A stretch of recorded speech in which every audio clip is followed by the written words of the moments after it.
त्रिवेंद्र सिंह रावत जी इस वक्त हमारे साथ जुड़ रहे हैं। त्रिवेंद्र जी, आप पूरी घटना के बारे में और जो परिस्थितियां वहां पर बनी है उसके बारे में किस तरह की जानकारी देंगे?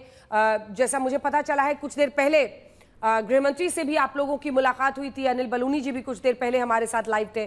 क्या कहा है गृहमंत्री साहब ने आप लोगों को? देखिए, गृहमंत्री जी ने कहा है कि हम पूरी मदद करने के लिए भारत सरकार हर समय तैयार है। उन्होंने पूरा वहाँ की जो जानकारी है वो पहले ही ले चुके थे और उन्होंने कहा है कि एनडीआरएफ, आईटीबीपी, सेना और स्टेट डिसास्टर मैनेजमेंट जो फोर्स है हमारी, वो वहाँ पर पहुँच चुकी है। जहाँ पर ये घटना घटित हुई, ये सीमांत गांव है। ये हरसिल से लगभग 3 किलोमीटर आगे है। वहाँ पर हमारे आईटीबीपी के भी कैंप हैं और हरसिल में हमारी सेना की छावनी है, जहाँ पर काफ़ी संख्या में हमारी सेना रहती है। हाँ। तो सेना तत्काल जब पता चला तो सेना तत्काल वहाँ पर हमारे जो सेना के जवान हैं उनको वहाँ पर भेजा गया। आईटीबीपी के लोग जी।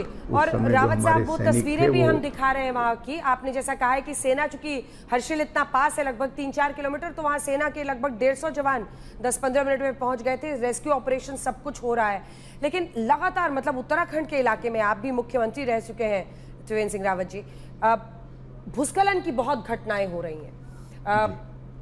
क्लाउड बर्स्ट, मतलब 2013 की वो घटना आज भी देश भर में लोगों के मन में दहशत पैदा कर देती है। वहां से लेकर इस क्लाउड बर्स्ट तक, इस फ्लैश फ्लड तक, बादल फटने और ये अचानक आई बाढ़ तक, क्या समझ में आ रहा है? क्या जो परिस्थिति है वो पहले से और बदतर होती जा रही है, जिसकी वजह से इस तरह की घटनाओं में इतना इजाफा हो रहा है, भूस्खलन में इतना इजाफा हो रहा है?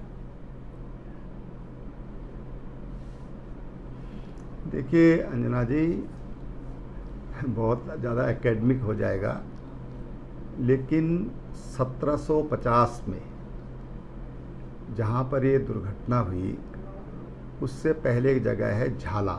हाँ। सुखी टॉप भी बोलते हैं, और नीचे तलहटी में झाला गांव है।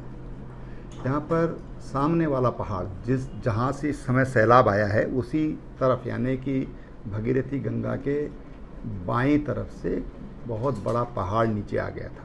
हाँ। और यहाँ पर 14 किलोमीटर लंबी झील बनी थी। और अगर आप कभी उधर गई होंगी जी, तो जो आपको वहाँ पर गंगा उथली दिखती है, तो उसी समय का मलबा वहाँ पर भरा हुआ है।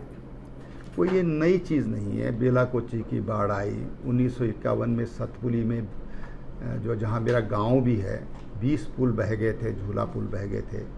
20-25 बसें वहाँ, क्योंकि नदी थी बीच में तो ट्रांसमेंट होता था, तो 20-25 बसें बह गई थी। तो इसका एक लंबा इतिहास है, एक बहुत बड़ा इतिहास है। तमाम तरह की वहाँ पर इस तरह की आपदाओं का एक बड़ा इतिहास है। लेकिन एक चीज़ है कि ये ज़रूर है कि अब जनसंख्या बढ़ी है, पर्यटन बढ़ा है, तो उनके लिए व्यवस्थाएं भी बढ़ी हैं, उसकी वजह से आबादी बढ़ी है और जनहानि का दायरा बढ़ रहा है। ये बात सच है। और एक जो बहुत बड़ी समस्या उत्तराखंड के सामने है वो है लगभग 73.3% उत्तराखंड ये वन भूमि और वन आच्छादित है। उसके कारण हमारे पास बहुत लिमिटेड जगह हैं जहाँ पर लोगों को बसाया जा सकता है। और पहाड़ों में ये और भी ज़्यादा चिंता का विषय बनी हुई है कि आखिर कहाँ हम अपनी आबादी को बसाने का काम करें, कहाँ जो मार्केट डेवलप हो रही है उनको कहाँ किया जाए। तो ये कि बहुत ज़्यादा चिंता का विषय है।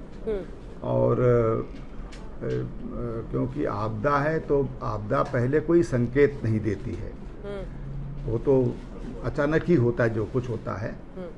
और इसमें मुझे लगता है कि एजुकेट करने की ज़रूरत है लोगों को आपदा से। क्योंकि आपको मैं एक और बताऊं अंजना जी, बात बताऊं कि देश का पहला जो आपदा प्रबंधन मंत्रालय बना, ये उत्तराखंड में बना, वहाँ की परिस्थितियों को देखते हुए, वहाँ के हालातों को देखते हुए।